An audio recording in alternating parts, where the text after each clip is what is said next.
এই বিড়ালটা এক মাসে প্রায় 100টা চিকেন ব্রেস্ট চুরি করেছে। বিড়ালটার মাথায় একটা চোটও লেগেছে, কিন্তু কেউ বিড়ালটাকে চিকেন ব্রেস্ট খেতে দেখেনি। আসলে একটা সিকিউরিটি গার্ড প্রথমে বিড়ালটাকে লক্ষ্য করেছিল, কারণ চিকেন ব্রেস্ট চুরি করাটা তার একটা রুটিন হয়ে গিয়েছিল। সে প্রতিদিন একই পথে যেত এবং একই পথে চিকেন ব্রেস্ট নিয়ে ফিরে আসতো। সিকিউরিটি গার্ড বলে যে আমি প্রতিদিনই বিড়ালটাকে দেখি, তবে আমার কোনো আইডিয়া নেই যে এই চিকেন সে আনে কোথা থেকে। তবে অদ্ভুতভাবে এত চিকেন ব্রেস্ট চুরি করে আনার পরেও বিড়ালটা ধীরে ধীরে রোগা হয়ে যাচ্ছিল। তাই একটা ভলেন্টিয়ার ঠিক করে সে ইনভেস্টিগেট করবে। খুব সহজেই সে বিড়ালটাকে আইডেন্টিফাই করতে পারে, কিন্তু বিড়ালটা খুবই সচেতন টাইপের ছিল। সে একটু লোকজন দেখেই টুক করে ঝোপের মধ্যে গায়েব হয়ে যায়। ভলেন্টিয়ারটা লুকিয়ে লুকিয়ে দেখার চেষ্টা করে কি হচ্ছে। বিড়ালটা একটা জানলার সামনে যায়। হঠাৎ করেই একটা মহিলা এসে জানলা খোলে এবং বিড়ালটাকে এক টুকরো চিকেন দেয়। বিড়ালটা চিকেনটা নেয় এবং ফিরে আসে। রাস্তায় একটু লোকজন দেখে এসে দৌড় দিয়ে ওখান থেকে চলে যায়। কৌতূহলবশত ভলেন্টিয়ারটা ওই মহিলার কাছে যায় এবং জিজ্ঞেস করে। মেয়েটা বলে, আমি তো প্রথমে বিড়ালটাকে বিড়ালের খাবারই দিয়েছিলাম খেতে, কিন্তু বিড়ালটা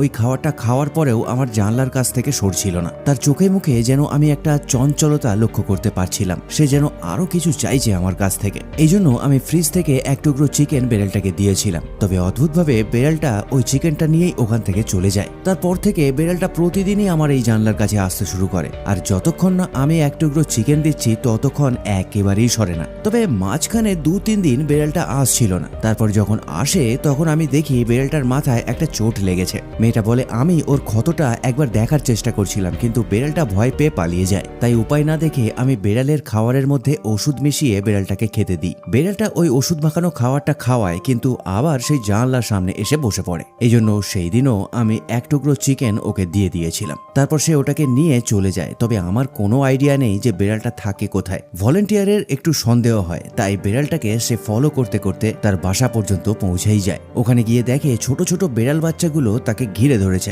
তখন পুরো স্টোরিটা ক্লিয়ার হয়ে যায়। প্রতিদিন বিড়ালটা তার বাচ্চার জন্য ওই চিকেন ব্রেস্ট নিয়ে আসতো। সে কোনোদিনও এক টুকরো খায়নি। চিকেনের টুকরোটা এনে সে রেখে দিত এবং পাশে চুপ করে বসে দেখত। এর পরের দিন ওই মহিলা এবং ভলেন্টিয়ারদের প্রচেষ্টায় সবাই মিলে বিড়ালটাকে রেস্কিউ করে এবং রাত্রেবেলা বিড়াল বাচ্চাগুলোকেও তারা তুলে আনে। তাদের পুরো ফ্যামিলিকে তারা হসপিটালে নিয়ে যায় চেক আপ করানোর জন্য। ডাক্তাররা চেক আপ করে বলে যে মা বিড়ালটার শরীরে প্রচুর পরিমাণে ক্যালসিয়ামের অভাব আছে, কিন্তু 4টে বিড়াল বাচ্চা একেবারে সুস্থ। তাদের লোমগুলোও একেবারে ঝকঝক করছে। অতএব তার মায়ের শরীর খারাপ থাকা সত্ত্বেও সে বাচ্চাগুলোর খাওয়া দাওয়ার ব্যাপারে কোনো কম্প্রোমাইজ করেনি। সে যেখানে যতটুকু পেয়েছিল সব এনে দিয়েছিল। এই জন্য প্রথমে যারা ওই বিড়ালটাকে একটা চোর বলছিল, পুরো ঘটনাটা শোনার পর তাদের চোখেও জল চলে আসে।